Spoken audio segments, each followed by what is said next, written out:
Permutations with conditions. So, gagamit tayo dito ng konting critical thinking. Okay, so for first example, 5 couples want to have their picture taken. So, it's in a row.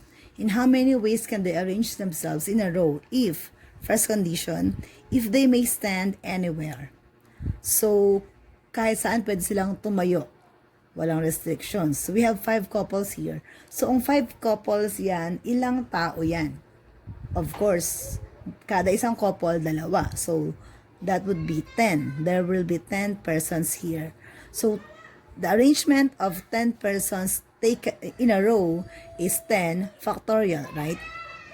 Or permutation of 10 taken 10 at a time. And this will lead us to 10 factorial. So, what is 10 factorial? So, this will be 10 factorial. Again, pwede natin gamitin yung 10 times 9 times 8 times 7 hanggang sa times 1.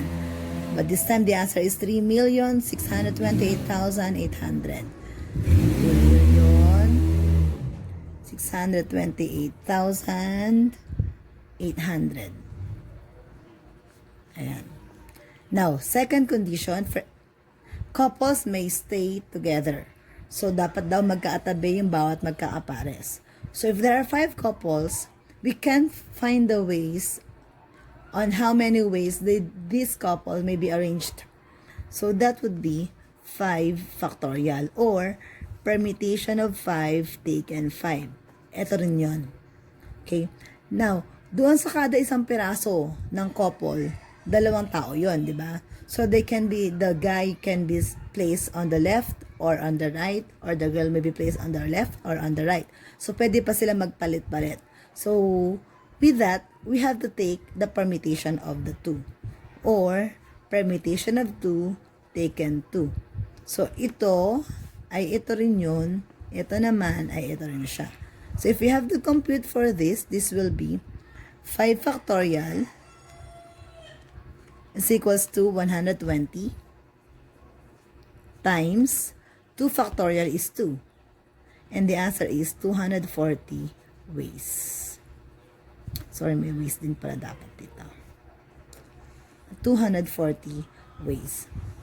Now, next example. There are 4 different mathematics books and 5 different science books. In how many ways can the books be arranged on a shelf? So, may 4 math books, magkakaiba yon. Tapos, 5 science books na magkakaiba din. If there are no restrictions, simple lang, ilang books meron tayo? 4 and 5. So, 9 lahat. So, this will lead us to 9 factorial. Again, or permutation of 9 taken 9 at a time. Okay? So, this will lead you to 9 factorial is, calculator, 9 factorial, ayan, equals 362,880. 362,880 ways. Now, next condition, books of the same subject must be placed together. So, dapat magkatabi yung magkaaparehong subject. So, for the math books, 4 lang sila. So, yung arrangement ng 4 na yun, so that would lead you to 4 factorial. And then, yung arrangement ng 5 science books, that will be 5 factorial. Pero, pwede pa silang magpalit. Pwedeng, dito una muna yung mga math, sunod yung science, or una yung science, sunod yung math books. So, meron pang 2 cases na pwedeng mangyari. So, with that, we have to permute 2 factorial. So, let's compute for this. This will be 4 factorial. That would be 24. And then, times the times. 5 factorial, that is 120. Times 2. So, multiply natin. 24 times 120 times 2. The answer is 5,760. The answer is 5,760 ways. Next, in how many ways can a group of 8 students stand in a row if 3 of them insist to stay together? So, eto merong makulit.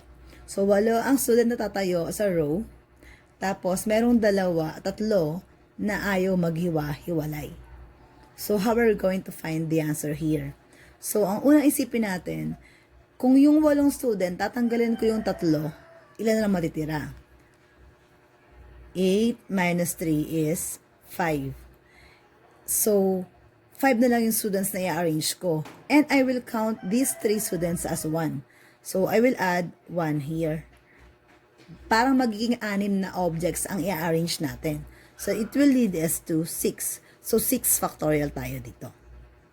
But then, yung 3 students na nagbumilit na magkaatabi sila, ay pwede pang palit-palit ng pwesto. So, pwedeng si student A, B, C, student B, C, A, or C, B, A. So, with that, may 3 pa tayong dapat na i-permute. So, we have to multiply it by 3 factorial. So, again, saan nanggaling yan? Ulitin natin. From 8 students, we have to get this 3. So, 8 minus 3 is 5. And this 3 will be counted as 1. Yan 3 na yan. So, if we will arrange that 3 together with the 5 left, so dapat maging 6. Kaya 6 factorial. And these 3 will still rearrange themselves. Pwede pa sila magpalit-palit ng pwesto. So we have to get the permutation of 3. So that's 3 factorial. And let's compute. 6 factorial is 720 times 3 factorial, which is 6. Multiply 720 times 6, that is 4,320 ways. Ayan. Last one. In how many ways can a group of 7 be arranged in a carousel if 2 insist to stay together? May 2 na makulit na ayaw maghiwalay. 7 lang sila, may 2 ayaw maghiwalay. So, pero tandaan natin, tayo ay nasa carousel. Carousel is a circular ride, right? So, kung circular yan, so magiging circular permutation to. So, if we will subtract this 2 from 7, 7 minus 2, magiging 5 objects na lang tayo. I-add natin yung, we will take this as 1, right? So, mag-add tayo ng isa, magiging 6 siya. Pero, ang formula natin ay n minus 1. That means, di ba, n1 minus 1 ang permutation ng circular. So, from 6, so permutation is 6 minus 1 factorial. And, again, itong 2 na to ay maghihiwalay pa. Pwede silang mag-permute pa, magpalitan ng position, left or right, right or left. So, this will have another factorial. So, this will lead you to 5 factorial times 2 factorial. Okay, again, ulitin ko. Saan ang galing tong 6 minus 1? So, 7th ang ating student, ang student or person sa sasakay ng carousel. Yung 2 ay ayaw maghiwalay. So, kailangan silang i-set aside from the group. 7 minus 2 is 5. And then, yung 2 na yun, i-count natin siya as 1 object. So, we have to add 1 doon sa 5 objects na meron tayo, which is 6. So, it so happened that we are in a carousel, which is a circular ride. So, we shall follow n minus 1 factorial. So, kaya nagkaroon ng 6 minus 1 factorial, which is 5 factorial. And then, yung 2 factorial, kailangan natin kunin pa ang factorial ng 2 to kasi they can still permute themselves. They can still rearrange themselves. So, again, 5 factorial, compute na tayo, is equals to 120 times 2 factorial, which is equals to 2. So, the answer here is 240 ways. So, that's it. So, again, in these cases, pag permutations na may conditions, we have to read and analyze the problem carefully before doing such solutions.